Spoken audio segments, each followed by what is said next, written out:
कौन आपण भी बाजार भली क्रिस्पी निमकी घरे बनिया चाहूँगी किंतु प्रतिथर आपण निमकी नरम हो जाउछि किंबा दुकान भली स्वाद आसुनी।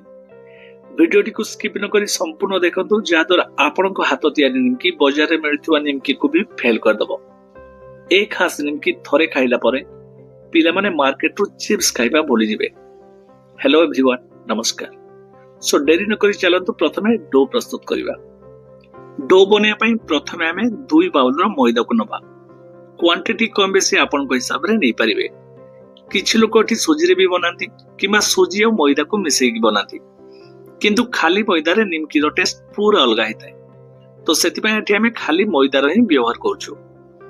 एबे थिरे मिसैबा अल्प किछि कला जीरा। बहुत लोक केवल जुआनी को पकांती, किंतु मैदा निमकी रे कला जीरा जो खास वासना से सेटा ही आपण को बाजार रो कथा मने पकाई दबो। तो याको जमा भी स्किप करिवेनी। अल्प टिके चीनी को मिसेबा जाद्वारा निमकी रे भलो कलर और क्रिस्पी सहित लुण और कला जीरा स्वाद को बैलेंस करिवो। स्वाद अनुसार लुण को भी एठी मिसे दबा, किंतु गोटे कथा मन रखिबे निमकी रे सबले लुण टिके कम पकेवा उचित, कारण निमकी छानी हे गला परे यार साइज छोट हो जाय और लुणियापण बढ़ी जाए। आपण चाहिले खाइबा सोडा को भी एठी मिसै परिबे, किंतु आमे एठी बिना सोडा रे डो बनेबा काहेकि ना सोडा देले अधिक तेल सुसी जाए। एबे थिरे मिसैबा तेल। एठी हमकु 3 रु 4 बड़ चामच तेलर आवश्यक हो। निमकी को सुपर क्रिस्पी बा खास्ता करिया पई एठी तेलर परिमाण केते हो दरकार। एठी अधिकांश लोक भूल करंती। देखंतु मैदा को मोटा कले जदि या भांगुनी तेबे जानिबे आपनको निमकी परफेक्ट होबो। एबे याको 2 रु 3 मिनिट पई भलो भाबरे घसी घसी मिसेबा को होबो। याको ठीक से न घसले निमकी टाण हे जिवो। एबे थिरे अल्प अल्प पानी मिसे के एमती फाइनली डो प्रस्तुत करनबा। ये डो बहुत नरम होबनी किबा अधिक टाण भी होबनी। एबे याको 10 मिनिट पई कवर करके रेस्ट करिया पई छाड़ दबा। 10 मिनिट पर ये आहुरी सॉफ्ट हे जायछि। एबे याको आउ टिके चकटी नबा आउ एई साइज रो बड़ बड़ 4टा डो बनै नबा। एबे प्रतिटी डो को रोटी साइज रो शेप दे नबा। मने रखिबे एई डो को बेलिरा बेले कोनोसी एक्स्ट्रा ऑयल किमा मैदा रो व्यवहार होबनी। एमित्री आराम से शेप आस जिवो। बेलिला बेले गोटे कथा मने रखिबे, जदि आपण अधिक मोटा रखिबे तेबे भितरु कंचा रहि जिवो। तो चेष्टा करिवे टिके पतला बेलिया पई। आउ बहुत जोर से चापिबेनी, जेपरि कला जीरा गुडा को मैदा सहित सुंदर भाबे सेट हे जिवो। एबे गोटे छुरी साहाय्य को छोट छोट पीस रे काटी नबा। आपण चाहिले छोट पिलांको पई भिन्न भिन्न आकार भी काटी परिबे, जा द्वारा से मानको आउरी पसंद आसीबो।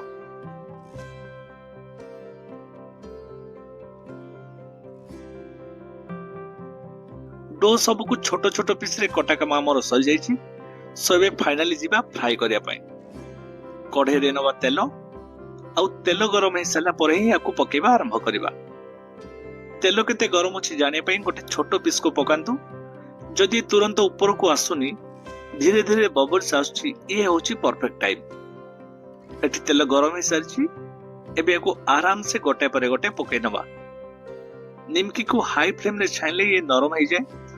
तेबे दुकानी माने केमिति याको एते क्रिस्पी करंती, से सिक्रेट हेला धीमा आंच रे छानिबा सिकंतु। जदि आपण तर तर ही आंच बढ़ाई देबे तेबे निमकी लाल तो हे जिवो, किंतु 2-3 दिन पर नरम पड़ जिवो। दुकानी माने अति कम रे 7 रु 8 मिनिट जाय धीमा आंच रे याको छानंती। देखंतु गोटाए भी निमकी परस्पर सह लागुनी, काहेकि आमे जो डो बनेला बेले तेलर व्यवहार परफेक्टली करथिले। धीरे धीरे यार रंग बदलिबा को लागिलानी। बेसी लाल करिवेनी, कारण तेलरु बाहरला परे भी निमकी निज गरम रे आहुरी अधिका फ्राई हे जिवो। एबे देखंतु यार कलर गोल्डन कलर आसीगला। ए समय जो बासना आछी पूरा घर महकी गलानी। तबे याको छाणी नबा। हमर सुपर क्रिस्पी निमकी एठी रेडी हे सरछि। ए शब्द रु आपण जानि पाउथबे केते क्रिस्पी हेछि। गोटे भांगी की देखौछु। याको एमिति सिंपल खाइले भी मस्त लागिवो, किंबा या ऊपर टिके चाट मसला, लंका गुंडा और लुबिट लुण मिसे की भी खाई परिबे। निमकी आपनको पसंद कि नुहे कमेंट जणांतु। निमकी को अधिक दिन क्रिस्पी रखिया पई गरम थिबा समय रे केबे भी डबारे रखंतुनी। प्रथमे याको पूरा पूरी ठंडा हवा पई छाडंतु आउ तापर याको स्टोर करके रखंतु। आज सिंपल रेसिपी आपको केमिति लागिला आपनको मतामत निश्चय दियंतु। ଆଉ ଭିଡିଓଟି ଭଲ ଲାଗିଥିଲେ ଲାଇକ୍ ସେୟାର ଆଉ ସବସ୍କ୍ରାଇବ କରିବା ପାଇଁ ଜମାରୁ ଭୁଲିବେନି। ପୁଣି ଆସିବୁ ନୂଆ ଏକ ରେସିପି ସହ। ନମସ୍କାର, ଜୟ ଜଗନ୍ନାଥ।